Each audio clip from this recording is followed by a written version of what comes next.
श्री निम्बार्क श्री हरिव्यास। श्री हरिव्यास शिवाचार्य जी महाराज कृपा मार्ग का अनुसरण करने के लिए कौन से रास्ते पे आपको चलना है उसका मार्ग को बता रहे हैं।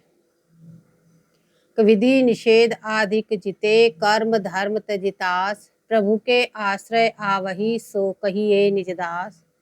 जो को प्रभु के आश्रय आवे सो अन्याश्रय सब छिटकावे।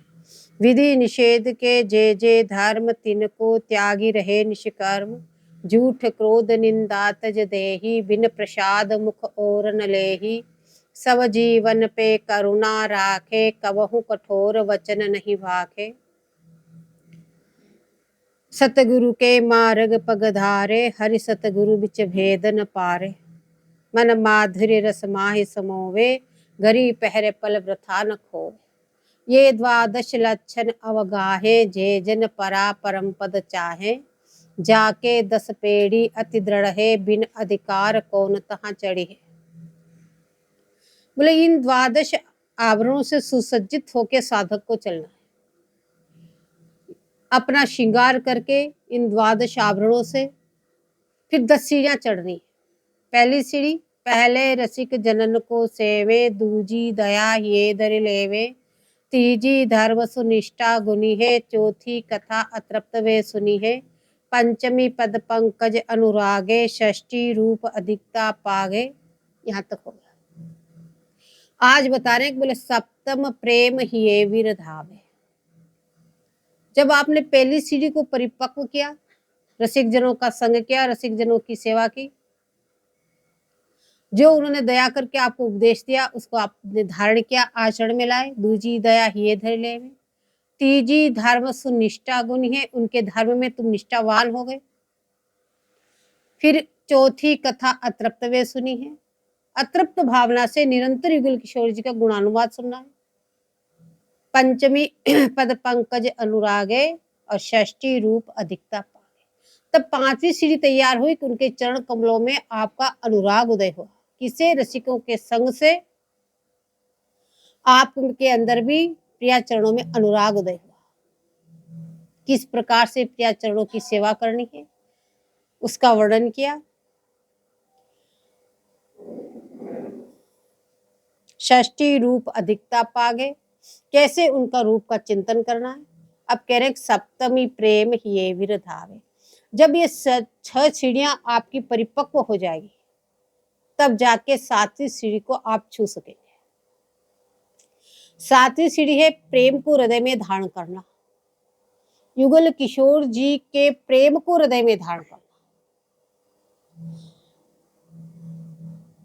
बोले युगल किशोर जी के प्रेम की हृदय में वृद्धि होना ही 7वीं सीढ़ी है। मात्र आपको 10 सीढ़ियां चढ़नी है। उसमें पहली सीढ़ी बहुत आसान है, रसिक जन मिल गए उनकी सेवा शुश्रूषा करो। रसिक जनों ने जो उपदेश दिया, जो दया की, वो हृदय में धारण करो, उसके अनुसार आचरण करो। तीसरी सीढ़ी उनके धर्म में निष्ठावान हो जाओ, तुम भी उसी धर्म में दृढ़वान हो जाओ। चौथा सत्संग अतृप्त भावना से सुनते रहो। पंचमी पद पंकज अनुराग है। बोले 5वीं सीढ़ी में फिर आपको चरण कमलों में अनुराग उदय करना। तो कैसे कैसे लाल जी चरणों की सेवा करते हैं उस प्रकार से भी आप भी चिंतन के द्वारा बार बार सेवा करते हुए उसमें अनुराग उदय करते। और 6ठी सीढ़ी में उनका रूप का चिंतन करना। और 7वीं सीढ़ी बता रहे प्रेम, अब उनके प्रेम को हृदय में धारण करना। उनका प्रेम क्या है? बोले यहाँ कोई आचार्य लाल जी को रस का विषय मानते तो स्वामी जी को रस का आश्रय मानते। सभी आचार्यों का अपना अलग अलग मत है। तो वो इसलिए मानते हैं कि प्रिया प्रेम का आश्रय ग्रहण करके उपासना की है। प्रिया जी से प्रेम का आश्रय लिया, फिर उन्होंने उपासना की, इसलिए उन्होंने ऐसा माना। किंतु जिनका विशुद्ध किंकरी भाव है हमारे आचार्य चरणों के अनुसार, बोले प्रिया जी को रस का विषय माना और लाल जी को रसाश्रय माना। लाल जी उस रस के आश्रय, प्यारी जी विषय है। क्योंकि लाल जी प्रिया जी की सेवा करते और उस सेवा भाव पर सखी इसलिए आसक्त है कि सखियों का मुख्य धर्म भी सेवा ही है। सखियों का मुख्य धर्म ही यही है प्रिया जी की सेवा करना, और लाल जी भी प्रिया जी की सेवा करते हैं। तो अतः जो कोई प्रिया जी की सेवा करे वही उनके आचार्य हैं, इसलिए लाल जी आश्रय हो गए, प्यारी जी विषय हो गई।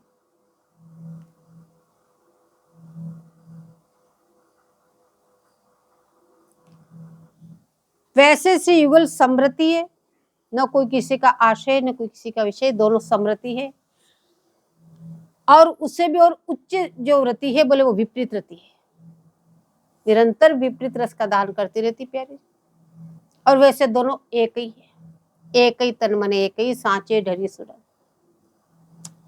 दोनों विपरीत रति में सतत तरांगित रहते हैं। बोले ऐसी स्थिति में दोनों रस के विषय, दोनों ही रस के आश्रय, दोनों एक ही है। आश्रय विषय में सर्वथा भिन्न उच्चतम स्थिति है, उसमें वो सतत अवस्थित रहते हैं। जहाँ दो पहलू है तो एक विषय एक आश्रय, बोले यहाँ तो दोनों एक ही है, अलग है ही नहीं, एक ही तन कह रहे, एक ही मन, एक ही तन मन एक ही। और सांचे ढरी सुडंग, एक ही सांचे में ढली हुई ये जोड़ी है। केवल दिखने मात्र को आपको दो हैं, रंग भेद से आपको दो दिखाई दे रहे, वस्तु दोनों एक ही है।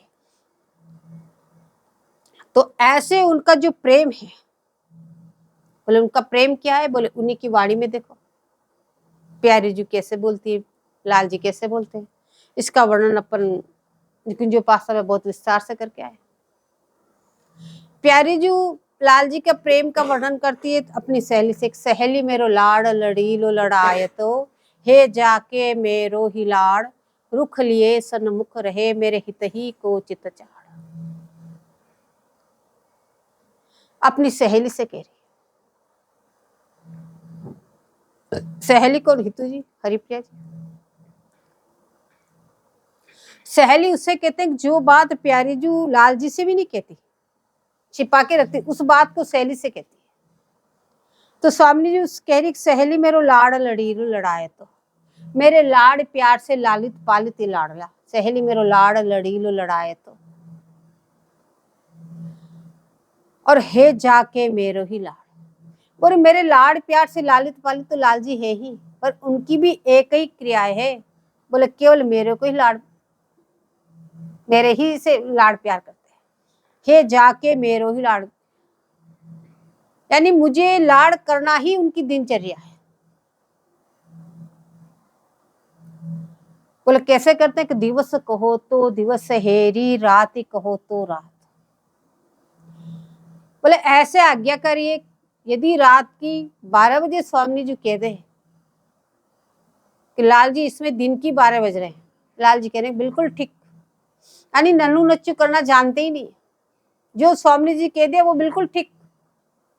ऐसा भी कह सकते, बोले नहीं नहीं अभी रात की, वो आपको ध्यान नहीं, देखो पढ़ने। ये इन दोनों की प्रेम की बात है। रात की 12 बजे कह रहे, दिन की 12 बजे, बिल्कुल ठीक 12 बज रहे। ऐसे दिन में रात कहते तो रात, रात में दिन कहते तो दिन। दिवस कहो तो दिवस हेरी, रात कहो तो रात, ना ही दूजी बात जाके एक ही प्रीति।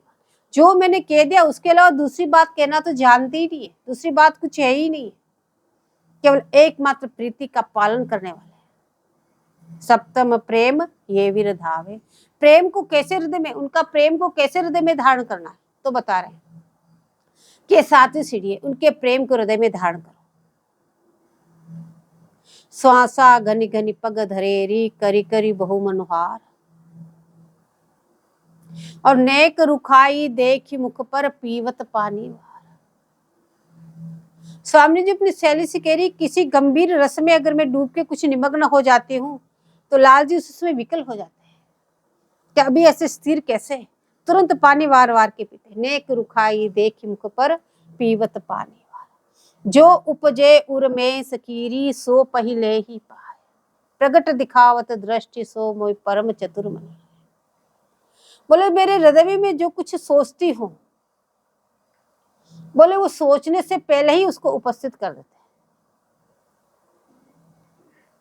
जो उपजे उर में सखीरी, सो पहले ही पाए, उसको सोचने की तो गुंजाइश नहीं रहने देते, पहले ही सेवा में उपस्थित ये लोग,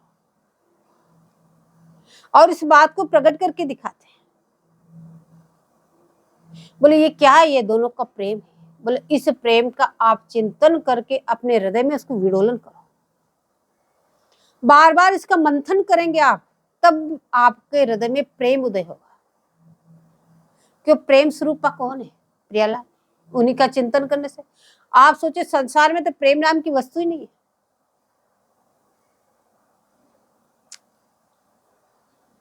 तो उन्हीं के प्रेम से हृदय को विडोलना है, तो उन्हीं की प्रेम भरी बतरान में आपको भी डूबना है, तभी तो प्रेम उदय होगा।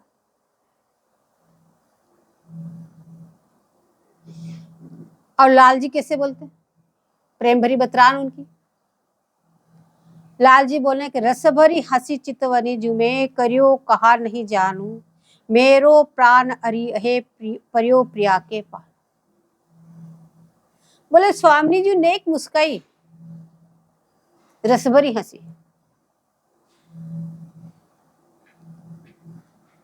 जिस हंसी में आवाज नहीं, केवल दंत पंक्ति दिखे दे।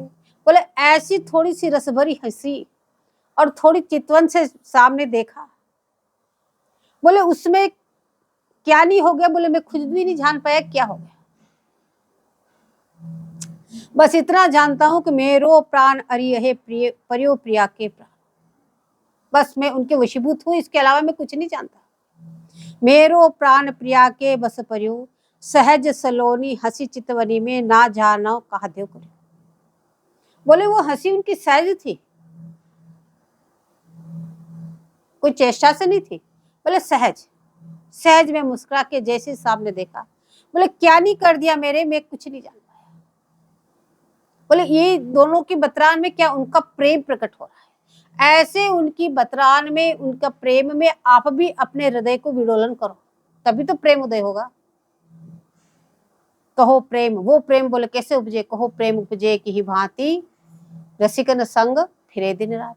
क्यों? आप रसिकों के साथ रहेंगे, निरंतर इन्हीं की चर्चा सुनाएंगे, इन्हीं की प्रेम भरी बातें आपसे करेंगे, तो आपके हृदय में भी प्रेम उदय होगा। निशिबासर बलि कहन परे, पल बिन देखे मुख रस भरियो, श्री हरि प्रिया स्वामिनी सन्मुख सर्व समर्पण ले। बोले रात्रि दिन ये पलक का अंतर भी मुझे सहन नहीं है, निरंतर प्रिया छवि को मैं निहारता रहूं, इसके अलावा जो पलक गिरती है ये अंतर भी मुझे असहनीय हो रहा है। अब मैंने तो सिर्फ एक चीज जानता हूं, मैंने प्रिया जी के चरणों में अपना आत्मसमर्पण कर दिया।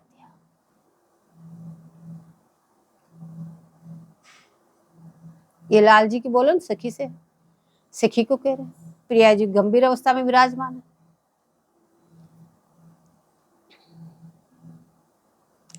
जब लाल जी गंभीर अवस्था में होते तो प्यारी जी उनके प्रेम की मीमांसा करती है।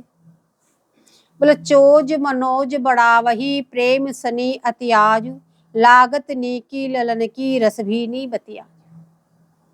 रस भीनी बतिया ललन की, लागत मोहि सुआई सजनी, प्रेम सनी पल पलन की, चोज मनोज बड़ावत छिन छिन, चितवन लोचन चलन की, श्री हरिप्रिया हर्षि ही लायक, दायक वांछित पलन की। स्वामी जी कह रही कि ये रस भरी बातें जो है, इसका मतलब उपयुक्त बात स्वामी जी सुन रही है। तो स्वामी जी अपनी शैली से कह रही कि बोले लाल जी की रस भरी बातें जो है मुझे बहुत अच्छी लगती है। रस भीनी बतियां ललन की। बोले लाल जी ऐसे वैसे नहीं बोलते,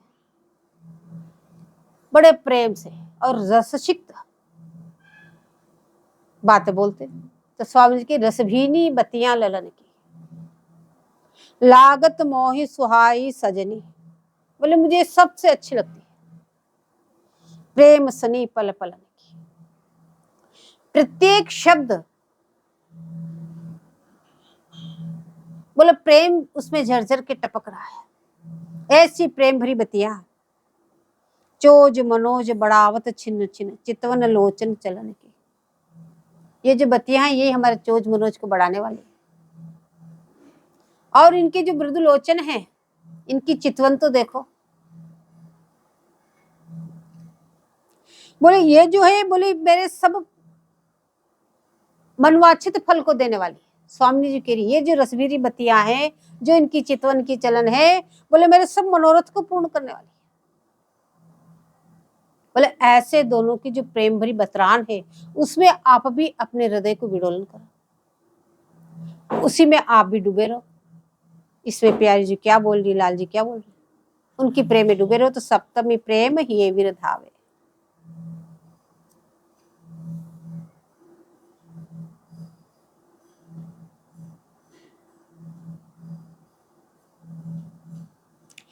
अहो बिहारिणी कहत बली सोह तिहारी मोह, जो जो तुम करती हो भावत मोसो सोह। ये लाल जी की बोला। लाल जी के अहो बिहारिणी अति आश्चर्यमय है स्वामी जी। बलिहार बलिहार बलिहारी ले रहे, कहत बली बलिहारी लेते हुए एक बात कह रहा हूँ। बोले क्या? सोह तिहारी, मैं आपकी सौगंध खा के कहता हूँ क्या? को जो जो तुम करत हो भावत मोसो सोई। बोले हे स्वामी जी, जो जो भी आप जो कुछ करती हो, बोले वो मुझे अच्छा लगता है। आपकी प्रत्येक क्रियाएं मुझे अच्छे लगती है। जोई जोई करत तुम प्यारी, सोई सोई मोह मन आने। बोले हे स्वामी जी, जो जो भी आप करती हो वो भी मेरे मन को बहुत अच्छा लगता है, मेरे मन को भी वही सुहाता है। ओहो बिहारिणी सोह तिहारी उर प्रतीति अतिमान। आप सौगंध खा के कह रहे हैं। बोले मैं आपके हृदय पे हाथ रख के कहता हूँ, जो जो आप करते हो मुझे अच्छा लगता है, उसी से मेरी गति है। जब ऐसा कहा हृदय पे हाथ रख के, तो स्वामी जी ने तुरंत तिरछी चितवन से लाल जी की तरफ बहुत चढ़ा के देखा। तो तुरंत लाल जी बोले, जब तुम नेक रिखोई चितवत प्रणय कोप रस साने। बोले स्वामी जी नहीं, जब आप ऐसे तिरछी चितवन से प्रणय को कहते कृत्रिम, बोले चाहे कृत्रिम भी है, प्रणय कोप रस साने श्री हरिप्रिया स्वामी जी छिन मेरे जी जाने। मुझ पे क्या बीती वो मेरा ही जी जानता, मैं उसको कह भी नहीं सकता। तो ये क्या है? ये दोनों की प्रेम भरी बतरान है। तो सप्तम प्रेम ये विरधावे, उनकी प्रेम भरी बतरान में डूबो, तभी तो प्रेम उदय होगा। जितनी सहज सुख पूरा प्रेम भरी बतरान है, सहज सुख में की बतरान में आप डूबते रहो। सेवा सुख का सार उत्साह, उत्साह का सार सुरत, सुरत का सहज। अब सबका सार स्वरूप होते हुए भी सार स्वरूप क्यों? बोले सहज में दोनों की बतरान है। देखो जब तक कोई बोलेगा नहीं, उसके हृदय की पता कैसे चलेगी? अब दोनों की उसमें बतरान में उनका प्रेम का भी पता चल रहा है, उनकी लीला का भी पता चल रहा है, वो क्या चाहते हैं उसका भी पता चल रहा है। इस सहज में सेवा उत्सव सूरत सभी निहित है। तो ये पूरा सहज सुख उनकी बतरान से भरा हुआ है। तो ये सहज सुख की बतरान में आप बार बार विडोलन करो। तो सप्तम प्रेम ये विरधावे। ये 7 सीढ़ी जब पूरी तैयार हो जाए तो आचार्य चरण कह रहे हैं अष्टमी रूप ध्यान गुण गावे। बोले 8वीं सीढ़ी को तैयार कर लो। 8वीं सीढ़ी क्या है? 8वीं सीढ़ी में 2 चीज बता रहे हैं। तो अष्टम रूप ध्यान और गुणगान। बोले उनका रूप का ध्यान करो और गुणगान करो, ये 8वीं सीढ़ी है।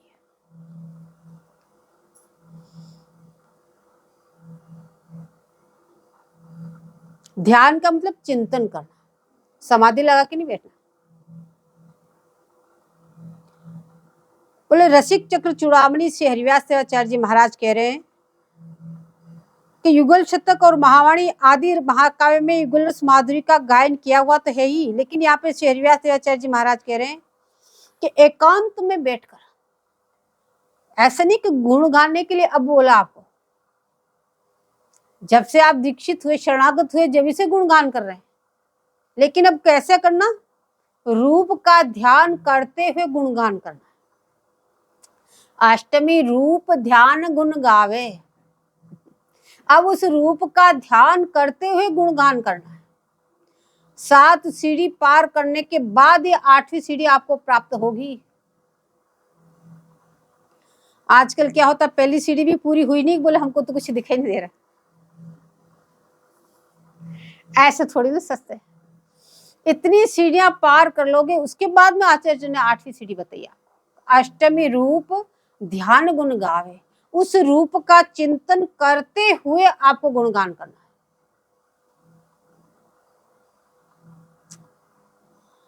तो कैसे करना है? बोले साधक एकांत में बैठकर एकाग्र चित्त से चिंतन करते हुए उनका गायन करे। एकांत में क्यों कहा यहाँ पे? चिंतन कहीं भी कर सकते हैं। बोले चिंतन एक ऐसी वस्तु है जो एकांत में अकेला बंदा ही कर सकता है। वो आया ना धान कुटने वाली, हाथ में 2 चिड़ियां थी, जब तक भी खटखट, बोले वो ध्यान नहीं भंग करने वाली चीज होती। एक से दो हुए कि चिंतन गया, इसलिए एकांत में कह रहे हैं।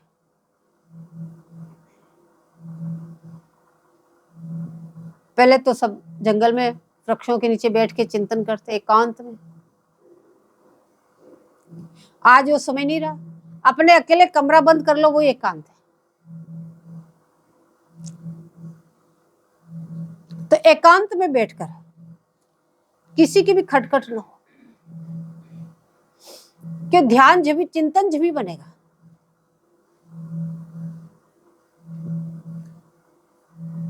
बोले ऐसा चिंतन करना जिससे आपकी चित्तवृत्ति द्रवित हो जाए।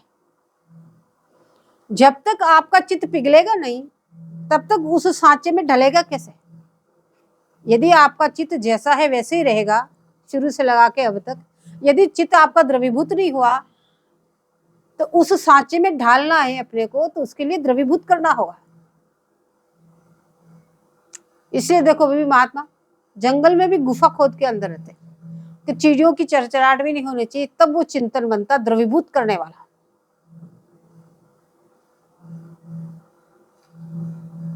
तो बोले ऐसे आपका चित्तवृत्ति द्रवित हो जाए, तो द्रवित होकर आपको सांचे में ढालना है। कौन से सांचे में ढालना है आपको चित्त को? बोले प्रिया के रूप रूपी सांचे में ढालना है। तो प्रिया जी का जैसा रूप है वैसे सांचे में आप डलोगी, जब भी तो उन्हीं के अनुसार सेविका बनोगी, और जब भी आंख बंद करते जट सामने आ जाएगी। तो उसके लिए पहले कह रहे एकांत, किसी की भी आवाज न हो। ये सीढ़ी 8वीं बताई। पहले 12 आभरण को धारण करने, उसमें अगर एक भी चीज आपने अपना ली तो दूसरी अपने आप आ जाएगी। यदि एक झूठ का ही परित्याग कर दिया, अन्याश्रय को छोड़ के झूठ का परित्याग कर दो, बाकी जितनी चीजें बताई वो अपने आप आ जाएगी। अन्याश्रय को छोड़ दिया, अन्य नहीं बन गए। झूठ, सारा संसार ही झूठा है, उसकी चर्चा ही नहीं करनी, तो फिर क्रोध निंदा वो तो सब उसी में आ रही, अपने आप ही छूट जाएंगे। तो उससे सुसज्जित होके फिर इन 7 सीढ़ियों को पार करोगे, तब आपका चिंतन बनेगा, जिससे आपका चित्त द्रवीभूत होके प्रिया रूप के रूप रूपी सांचे में ढल जाएगा और तदाकारता हो जाएगी। यानी उन्हीं प्रिया जी के समान ही आप सेविका बन जाओगे। तदाकारता का मतलब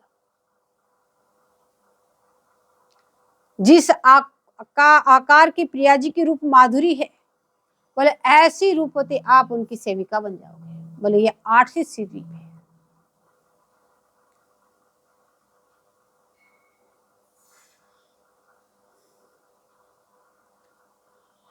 बोले युगल छवि निहारने की तन्मयता होनी चाहिए। शुरुआत में सभी एकांत में ही अपना अभ्यास करते हैं चिंतन के लिए, खटखट में कोई चिंतन नहीं कर सकता। हाँ, जब वो ऐसा तदाकार हो जाए, फिर भले ही सामने बैंड बाजे बज रहे, उसको पता ही नहीं रहेगा, क्योंकि उसकी चित्तवृत्ति वहां तदाकार हो गई है, वो द्रवीभूत हो चुका है। फिर वो एकाग्र चित्त उसका वहां है कि सामने कुछ भी हो उसको कुछ पता नहीं है, उसका चित्त वहां चिपक गया है। लेकिन शुरुआत में तो सबको एकांत में बैठ के अपने चित्त को द्रवीभूत करना ही पड़ेगा। बोले उनके रूप का चिंतन करते हुए बोले गुणगान करो। जब रूप का चिंतन कर रहे हैं तो गुणगान क्यों करना? बोले गुणगान नहीं करोगे तो चित्त कब भग जाएगा पता ही नहीं चलेगा। बोले इतने पर भी चिंतन नहीं हो रहा, तो फिर इतने जोर जोर से गाओ, इतने जोर जोर से गला फाड़ के गाओ कि आसपास के दूसरे डर जाए, तो कोई आपको परेशानी नहीं करेगा, किसी की आवाज भी आपको नहीं सुनाई देगी। ऐसे अपने चित्त को द्रवीभूत कर लो। परम प्रेम सरवर परी परी हर बरी होय, निरखी सुरत सागर मगन रही सखी मुख जोय। निरखी सुख रही सकल मुख जोय, सुरत सागर मगन मदन मोहन दो अनंग अंग अंग रंग रंगे रस भोय। चकी चक चकीसी जकी जक जकीसी थकी थक थकीसी टकी टक टकोय। श्री हरिप्रिया प्रवर के प्रेम सरवर परी परी जो लरबरी हरबरी होय। बोले सखियों का स्वरूप बताया, कैसे प्रेम में निमग्न है। निरखी सुख रही सकल मुख जो है, युगल किशोर जी के रूप माधुरी में अटकी हुई है। किस सुख में निगम है? सुरत सागर। उस उद्भट विहार में निमग्न सखियां, उस रूप माधुरी में निमग्न। बोले सुरत सागर मगन मदन मोहन दो अनंग अंगंग रंगे रस भोय। बोले ऐसे युगल किशोर जी की इस समय रूप माधुरी है और उसमें सखियां पगी हुई है। तो उस रूप माधुरी के देख के सखियों की स्थिति क्या है कि चकी चक चकी सी, चकित होके, जकी जक जकी सी, थकी तक थकी सी, टकी टक टक हो। सखियों की भी पलक गिरना बंद हो गया उस रूप माधुरी में। ऐसे स्थगित होके रूप माधुरी के दर्शन कर रही है। श्री हरिप्रिया प्रवर के प्रेम सरवर परी परी जो लरबरी हरबरी हो। ऐसे उस प्रेम के समुद्र में डूब गई, अचेत अवस्था को प्राप्त हो गई। बोले ऐसी सखिया का स्वरूप, बोले इसी प्रकार से आप उस रूप ध्यान गुण गावे, रूप का चिंतन करते करते गुणगान करोगे, तभी आप उसके सांचे में ढल पाओगे। बोले एक पद तो आचार्य चरणों ने बता ही रखा है रूप का ध्यान करने के लिए। बोले उसको दिन में सुमिरत साँझ सवार, मनमोहन बस कारणि नकसिक रूप रसाल, सो स्वामिनी नित गाइये रसिकिनी राधा बाल।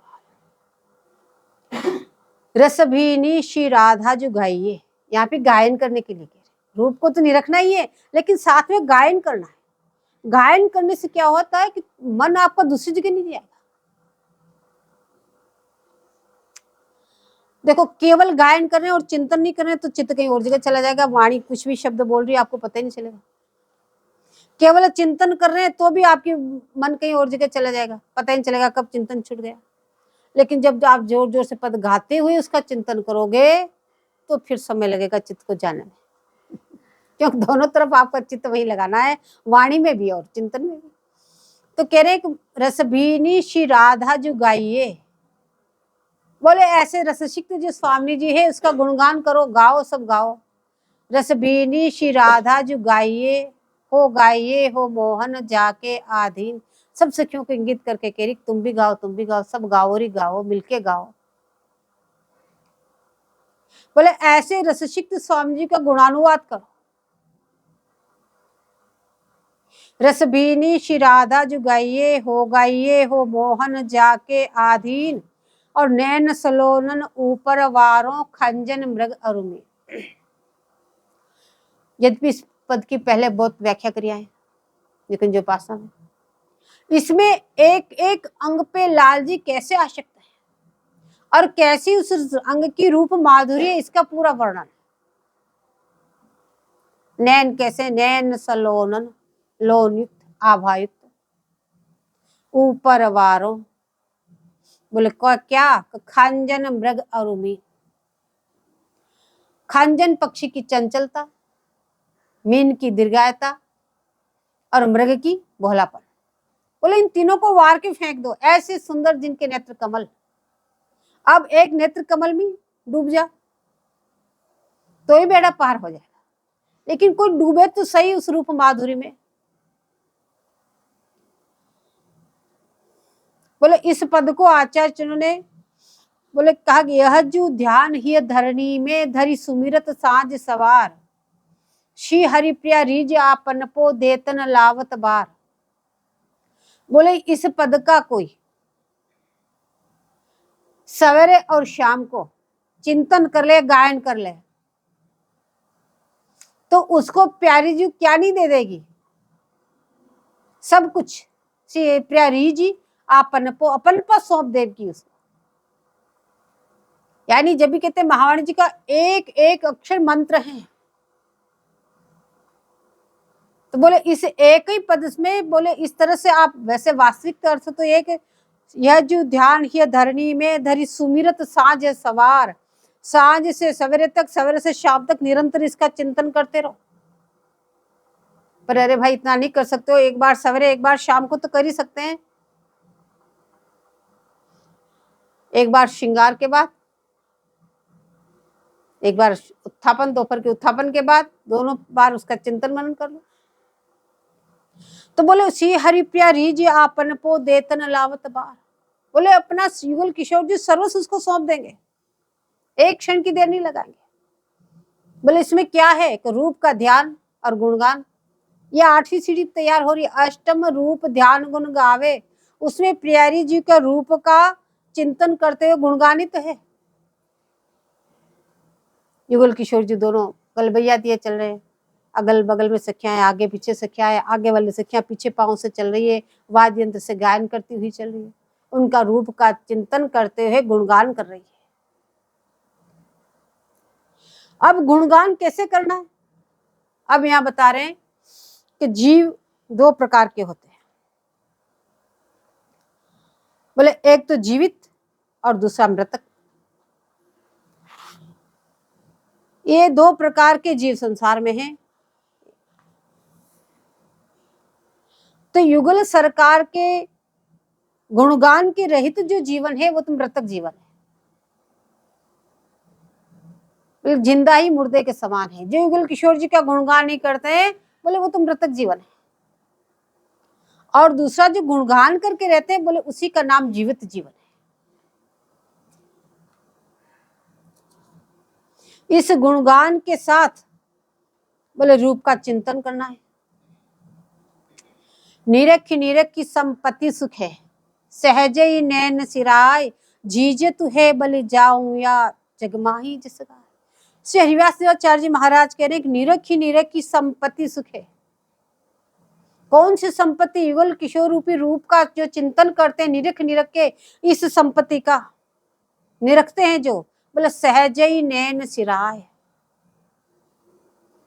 बोले सहज में वो अपने नेत्रों को शीतल करते हैं, उनकी रूप माधुरी को निरख के। जीज तुहे बलि जाऊं या जगमाही जिस गाय, और उनका गुणानुवाद करके जो जीवित रहते हैं, बोले इस घोर कलिकाल में ऐसे भी जीव हैं, आश्चर्य कर रहे हैं। तो जीज तुहे बलि जाऊं, या बोले बलिहार बलिहार, ऐसे जीवों की मैं बलिहारी लेता हूँ। हरिप्रिया जी कहती है कि ऐसे जीवों की मैं बलिहारी ले रहा हूँ कि ऐसे घोर कलिकाल में आज भी ऐसे जीव हैं जो उस संपत्ति को निरख के उनका गुणानुवाद करते हैं। यानी इस 8वीं सीढ़ी तक भी कोई पहुंचा, बोले उसकी बलिहारी ले रहे आचार्य चरण।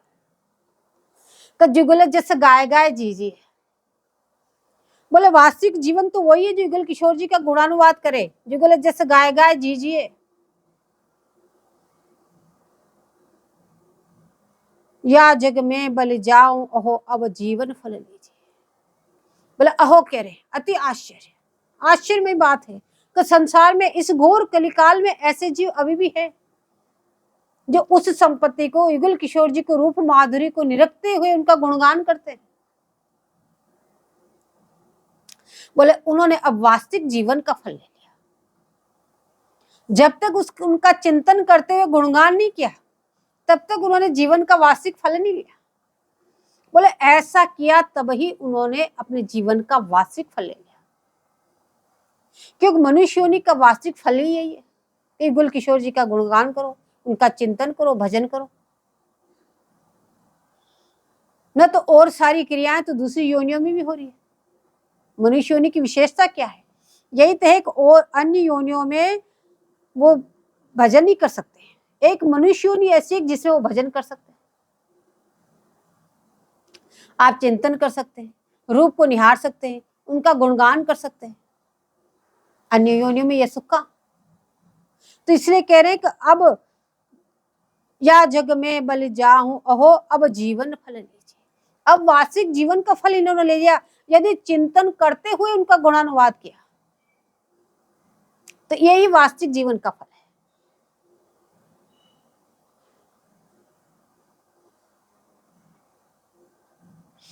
निरख निरख नयन सुख संपत्ति सहज सुकृत कीजिए।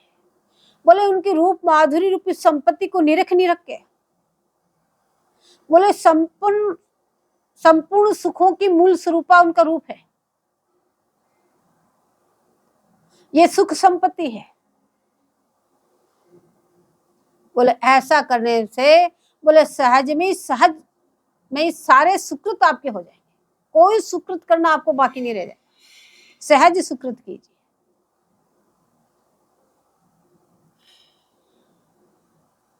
श्री हरिप्रिया वदन पर पानी वारी वारी पीजिए।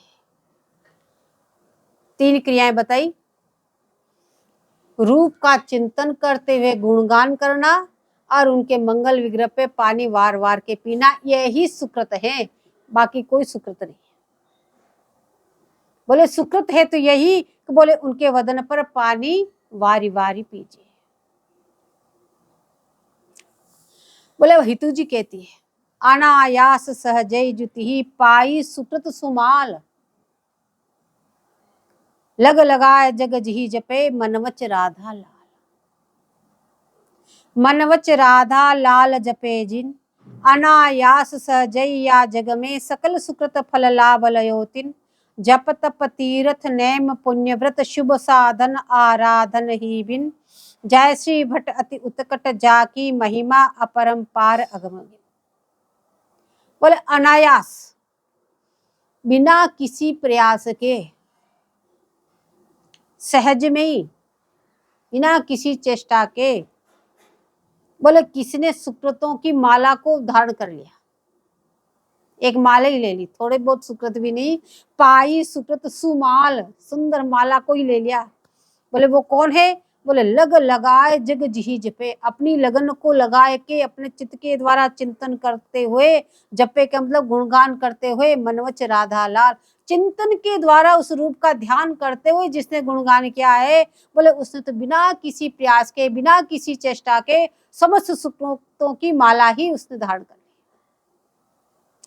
मनवच राधा लाल जपे जिन, जिन्होंने अपने मन के द्वारा चिंतन करते हुए युगल किशोर जी का गुणगान किया, मनवच वाणी से गुणगान किया, बोले राधा लाल जपे जिन, युगल किशोर जी का चिंतन करते हुए जिन्होंने अपनी वाणी को पवित्र किया, उनका गुणगान किया, बोले उसको क्या मिल गया? बोले अनायास सहजया जग में सकल सुकृत फल लाभ लयो। बोले बिना किसी प्रयास के, बिना किसी चेष्टा के, इस संसार में जितने भी आपको सुकृत देखे गए या जाने आपने या नहीं जाने, जितने भी सुकृत हैं, उन सब का फल बिना किए ही आपको मिल गया। आपको कुछ करने की आवश्यकता नहीं पड़ी, केवल आपको क्या करना पड़ा? चिंतन के द्वारा युगल किशोर जी का ध्यान करते उनका गुणानुवाद किया। बाकी जितने भी सुकृत थे, उन सब सुकृतों का फल आपको मिल गया।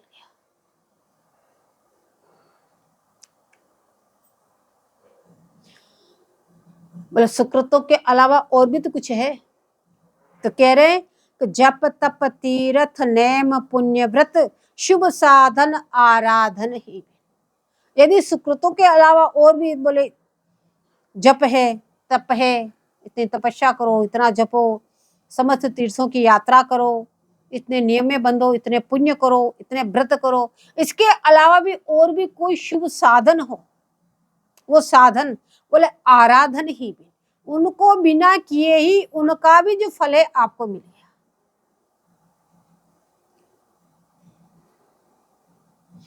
बोले इन सब का फल हमको कैसे मिल गया? बोले ये सब चीजें जो शास्त्रों में बताई, आपको भजन में रुचि बढ़ाने के लिए बढ़ाई। ऐसे करने से धीरे धीरे आपकी भजन में रुचि बढ़ेगी। आपने एक जन्म में ये किया, फिर दूसरे जन्म में दूसरी सीढ़ी चढ़े, फिर दूसरे जन्म में तीसरी सीढ़ी चढ़े, उनको करते करते करते करते करते आप इस सीढ़ी तक पहुंचे। तो यहां तक पहुंचना ही तो वो फल है। जय श्री भट्ट अति उत्कट जाकी महिमा अपरंपार अगमगिन। बोले उनकी महिमा निगम निगम आगम अगम लही न सके गुण ग्रंथ, यहाँ कह रहे अगम गिन। बोले ऐसी जिनकी उत्कट महिमा है जिसको वेद भी नहीं जान सकते, बोले उनका जो रूप का चिंतन करते हुए जिन्होंने गुणगान किया, बोले वे ही धन्य धन्य है। यदि इस प्रकार से आपने किया तो बोले अष्टमी रूप ध्यान गुण गावे, बोले उनका रूप का चिंतन करते हुए गुणगान करना है।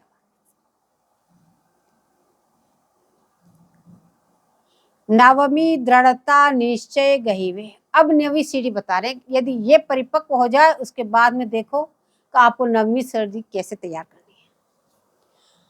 बोले दृढ़ता और निश्चय, नवमी दृढ़ता निश्चय गहीवे, तो निश्चय करना बुद्धि का धर्म है। इस पद में आप इन सब बातों को पता चल गया। अब आपको निश्चित करना है, तो निश्चय करना बुद्धि का धर्म है। तो परंपरा भक्ति में निश्चयात्मक बुद्धि होगी, तो ये परंपरा नामक भक्ति है। क्यों निगम निगम आगम अगम लय न सके गुण ग्रंथ, नेम प्रेम ते पर चलो परंपरा को पंथ, ये पंथ परंपरागत है। यदि आप तर्क वितर्क बुद्धि लड़ाओ तो बोले ये आपको नहीं मिलेगा, ये तो आचार्यों की कृपा से ही मिलेगा। क्यों जिन चीजों का वेदों में नहीं जान सके, जिसको कोई शास्त्र पुराण जिसका बखान नहीं कर सकी, बोले वो तो प्रिया जी ने वहीं से सखी को भेजा आचार्य रूप में और उन्होंने आके प्रकटाया, तो इनका प्रमाण आचार्य वाणियों में ही मिलेगा। आप अन्यत्र ढूंढेंगे वहां नहीं मिलेगा। तो कह रहे आपको इस परंपरा नामक भक्ति में पहले निश्चय करना होगा, हाँ हमें ये भक्ति करनी है, और आपकी ऐसी निश्चय बुद्धि होगी तभी उनमें दृढ़ता आएगी। तो निश्चय करके दृढ़ता पूर्वक इसको पकड़ना है, यानी थोड़े दिन किया फिर छोड़ दिया, फिर किसी और के संग चल दिया, फिर वापस थोड़े दिन किया फिर किसी इधर चल दिया, फिर वापस थोड़े दिन किया फिर इधर चल दिया। बोले ऐसे नहीं, पहले निश्चय कर लो अच्छी तरह से, बोले निश्चय करके उसमें दृढ़ता लाओ। पहले वस्तु निश्चय कर, फिर उसमें दृढ़ता किए बिना पूर्वोक्त आठों सीढ़ियां असफल हो जाएगी। अगर दृढ़ता पूर्वक इसको नहीं पकड़ लिया, ऐसे नहीं हम तो अभ्यास कर रहे हैं, कभी इधर गए कभी उधर गए कभी उधर गए कभी इधर गए, तो कहाँ जाओगे, जहां खड़े वहीं कभी रहोगे। जब एक दिशा में आगे चलोगे जब तो आप आगे बढ़ोगे। तो कह रहे हैं पहले निश्चय करके दृढ़ता पूर्वक कर लो, नहीं तो अब तक जो आपने 8 सीढ़ियां तैयार की वो सब असफल हो जाएगी। अगर इसमें दृढ़ता नहीं हुई, अनंता में दृढ़ता नहीं हुई, जितनी भी आपको बातें बताई इसमें अगर आपकी दृढ़ता नहीं हुई तो फिर सब निष्फल। सबसे ज्यादा तो अनंता में ही दृढ़ता होनी चाहिए। अगर अनंता में दृढ़ता हो गई तो सब में दृढ़ता अपने आप ही आ जाएगी। हम हमारे इष्ट के अलावा और किसी को जानते ही नहीं, तो फिर जाओगे कहाँ, अपने आप दृढ़ता आ जाएगी। इसलिए आचार्य चरण कह रहे ब्रह्म तजो हरि प्रिया भजो, बोले समस्त प्रकार के भ्रम का निवारण कर देना, किसी प्रकार की शंका मन में नहीं रखना, आपको किसी प्रकार का भ्रम न हो, संशय पैदा ना हो। इसीलिए आचार्य चरणों ने बार बार युगल किशोर जी के रूप माधुरी, उनकी उत्कृष्टता, समस्त धामों का वर्णन, समस्त धामों के धामियों का वर्णन, कैसे कैसे वो प्रकट हुए उसका वर्णन उन्होंने बार बार किया। कहीं से भी आपको कहीं पे भी शंका न रहे, आपके हृदय में संशय नहीं रह जाए, इसलिए आचार्य चरणों ने बार बार उस बात को वर्णन किया। अब कह रहे हैं तुम किसी प्रकार का संशय नहीं रखना, एकमात्र सर्वोपरि श्री युगल किशोर जी ही है, इसमें दृढ़ता कर लेना, निश्चय कर लेना इस बुद्धि को। तो कह रहे ब्रह्म तजो, सब प्रकार के भ्रम का परित्याग कर देना। रूप की सीमा, सुख की सीमा यही है, इससे आगे कुछ नहीं है। तो इस प्रकार का भ्रम, बोले आप अन्य कोई किसी प्रकार का भ्रम मत कर लेना, यही सर्वोपरि हो। तो ब्रह्म तजो क्या करना, बोले हरि प्रिया भजो, निरंतर युगल किशोर जी का भजन करो। ब्रह्म तजो हरि प्रिया भजो, बोले युगल किशोर जी, हरिलाल जी, प्रिया प्रिया जी, बोले युगल किशोर जी का निरंतर भजन करो। ब्रह्म तजो हरि प्रिया भजो, और क्या करना, सजो अनन्य व्रत एक, केवल एक ही व्रत को सजा के रखना है, कहीं वो खंडित न हो जाए। समस्त प्रकार के भ्रम का निवारण करके दृढ़ता पूर्वक बोले श्री हरिप्रिया का भजन करो, युगल किशोर जी का रूप का ध्यान का गुणगान करो, उनका चिंतन करो, मनन करो, जो भी कुछ उनकी प्रेम की बतरान में डूबो, जो भी कुछ करो उन्हीं का करो। और एक व्रत को अच्छी तरह से सजा के रखना कि सजो अनन्य व्रत एक, किसी प्रकार से हमारा वो व्रत भंग न होने पाए। बोले यही निश्चय कही सही गई उरटेक। बोले यही निश्चय कर लो, यही और एक टेक हृदय में, अनंता की टेक हृदय में धारण करना।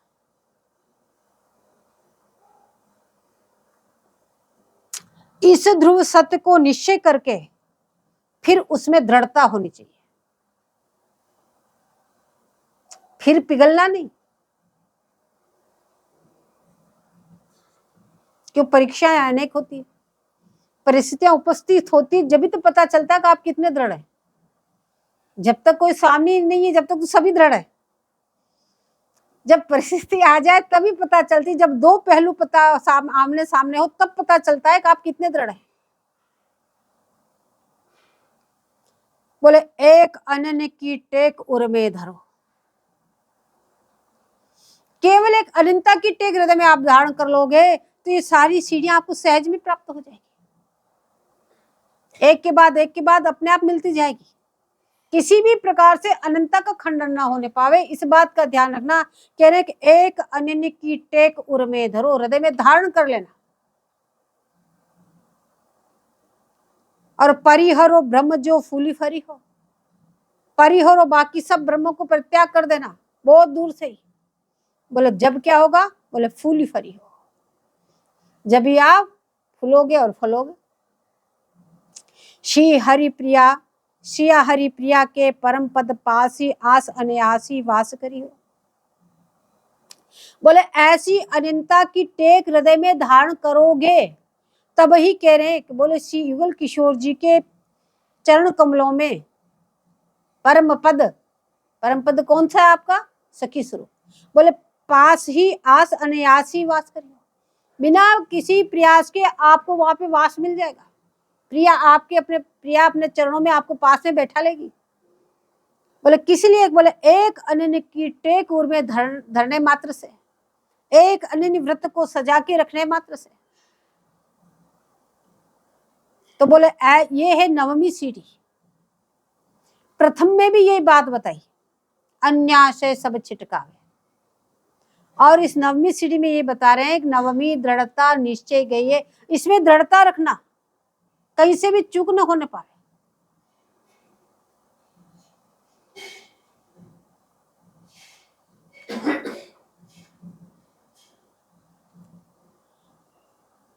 बोले कितनी विपत्ति आ जाए, चाहे शरीर के टुकड़े टुकड़े हो जाए, लेकिन अनंता का परित्याग नहीं करना। क्यों? अनंता में दृढ़ता रही तो निश्चित प्रिया जी अपनाएगी।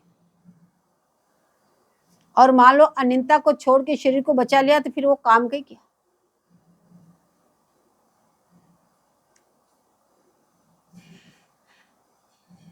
और ऐसी बात नहीं, जो इस रास्ते पे चलते हैं उसमें परीक्षाएं तो होती है।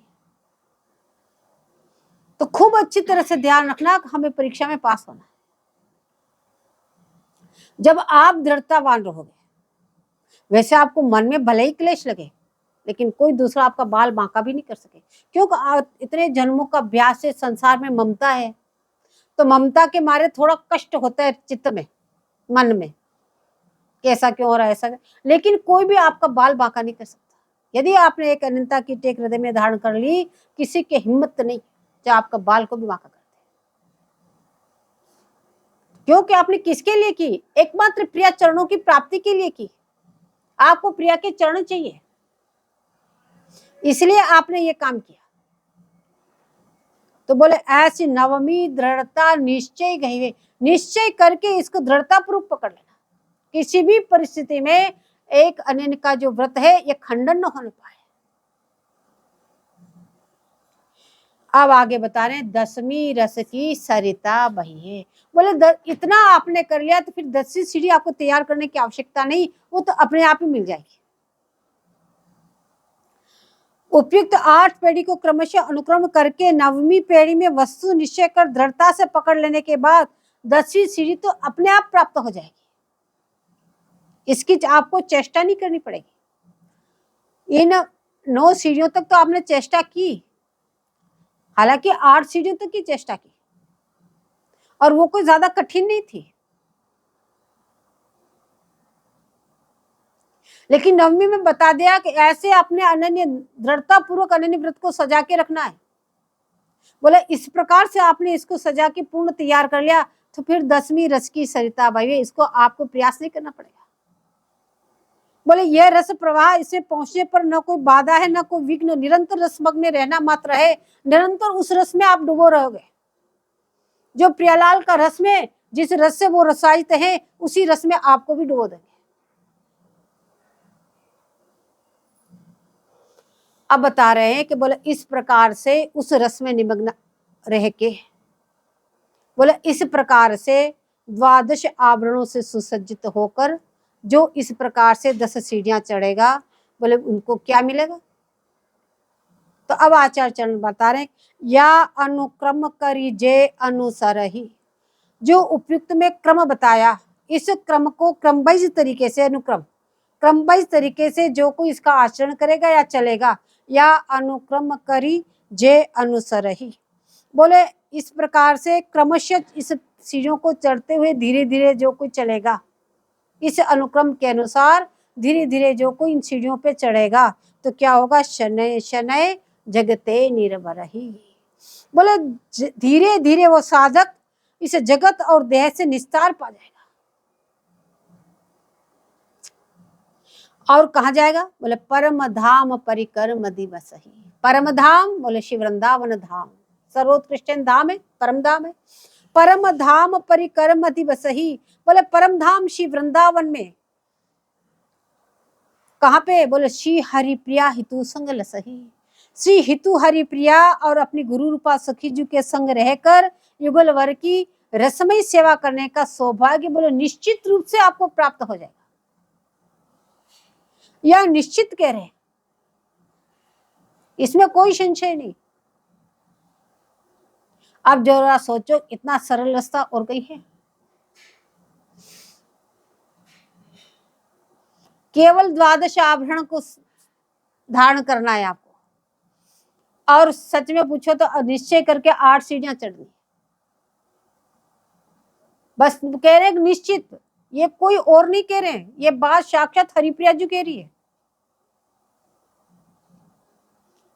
साक्षात हरिप्रिया जी इस बात को कह रही है कि इस प्रकार से करो, निश्चित आपको परमधाम शिव वृंदावन मिलेगा, निश्चित आपको प्रिया जी अपना लेगी, निश्चित रूप से कह रही, निश्चित।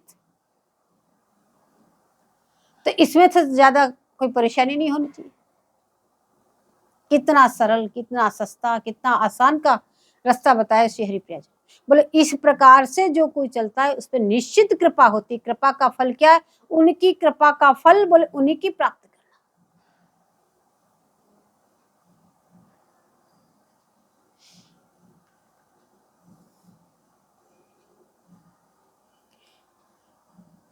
बोले ऐसे युगल किशोर जी निरंतर उनका चिंतन मनन गुणगान करते हुए बोले इस प्रकार से चलोगे तो निश्चित रूप से बोले युगल प्रिया आपको प्राप्त हो जाएंगे। अब तक जितना आचार्य चरणों ने सिद्धांत सुख में वर्णन किया, पहले योगपीठ का वर्णन किया, सबसे पहले तो मंत्रराज की व्याख्या की, फिर योगपीठ का वर्णन किया, फिर रसमय योगपीठ का वर्णन किया, फिर रसमय कुंजों का वर्णन किया, फिर प्रिया जी का वर्णन किया, फिर लाल जी का वर्णन किया, फिर सखियों का वर्णन किया, फिर बार बार अनंत अनंत भगवत स्वरूप और धामों का और किस प्रकार से प्रकट हुए, किस प्रकार से कैसे क्या हुआ, सबका वर्णन करते करते करते अंत में बताया कि ये मार्ग एकमात्र कृपा मार्ग है। एक कृपा करी होई सो होई, साधन सिद्ध रहो नहीं कोई, जितने साधन उर में धरई तितने या विच अंतर करे। बोले एकमात्र ये मार्ग कृपा अनुसरण है, कृपा का मार्ग है किसी प्रकार के साधन, किसी प्रकार की सिद्धि आपको वहां नहीं पहुंचा सकती। तो अब एकमात्र हमें कृपा का मार्ग खोजना है, तो उसके लिए ये एक पद बताया आचार्य चरणों ने, बोले ऐसे द्वादश आवरणों से सुसज्जित होकर के 10 सीढ़ियां आप चढ़ोगे, निश्चित रूप से आपको कृपा होगी, निश्चित रूप से युगल प्रिया जी आपको प्राप्त कराएंगे, प्राप्त होंगे, इसमें कोई दो राय नहीं। अब आगे पुनः युगल किशोर जी का वर्णन करते हुए कह रहे हैं कि अति अनूप साचे डरी निरखी होत मति भोर, अद्भुत श्यामा श्याम की सहज भावती जोर। श्यामा श्याम भावती जोरी, अविचल नित्य किशोर किशोरी, सांवर पिय प्यारी तन गोरी, शोभा बरनी सके कवि कोरी। अद्भुत रूप रंग रस बोरी, अति अनूप साचे सी ढोरी। श्री हरिप्रिया करत चित चोरी, निरखत नैन होत मति भोरी।